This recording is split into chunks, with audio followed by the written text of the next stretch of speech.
Hello everyone. Recently, I got Star Citizen and I had lots of fun playing that game, so I decided to make a review of it from my perspective.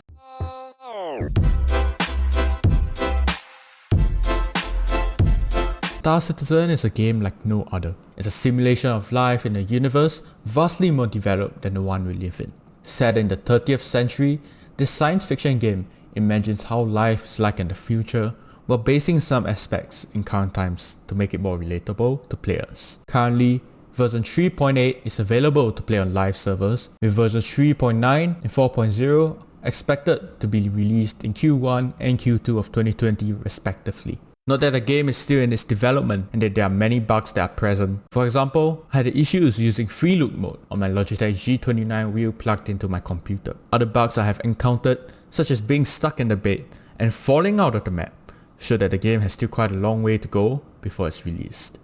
The gameplay itself is rather interesting. The missions in the game have some difficulty to it, and they bring out the first-person shooter aspect of Star Citizen.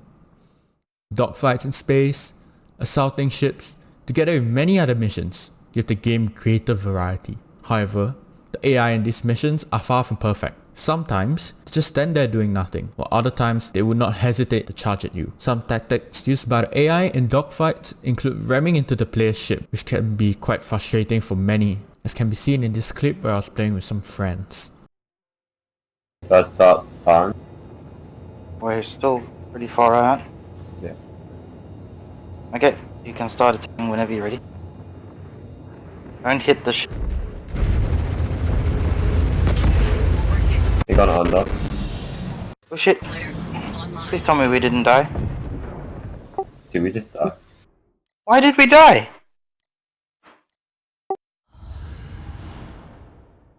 Oh. That fucker rammed us. Oh my fucking sake. Kill some.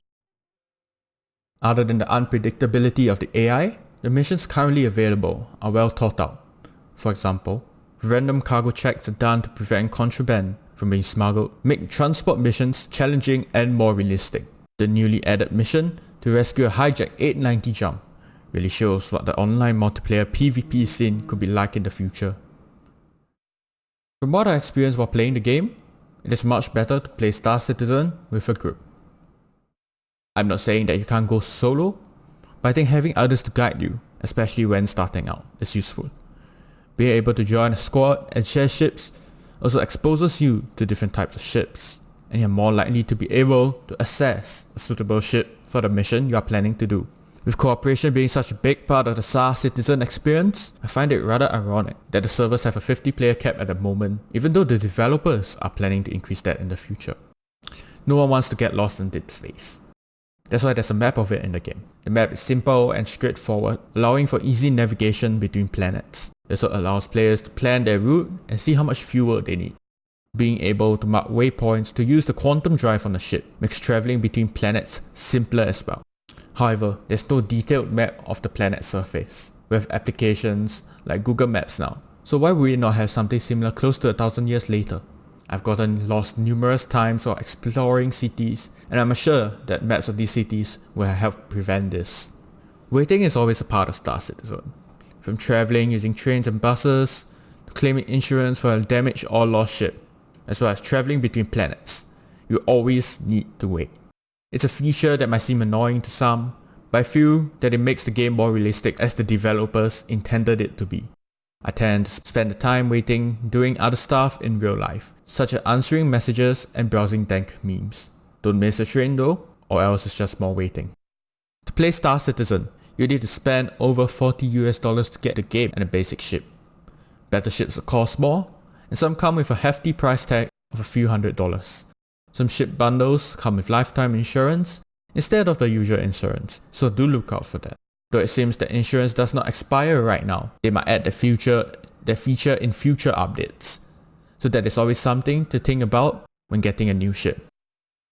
Talking about ships, Star Citizen has a large variety of them. Why have so many though? Each ship is suited for a certain purpose.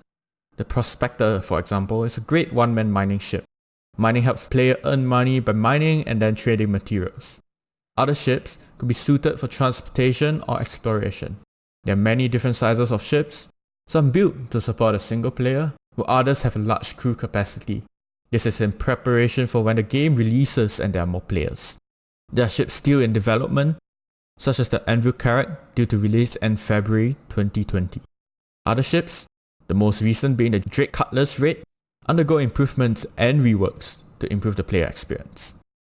Despite the high cost to get into a game still in its development phase, Star Citizen has lots of potential, with over $260 million raised and over $11 million in December 2019 alone.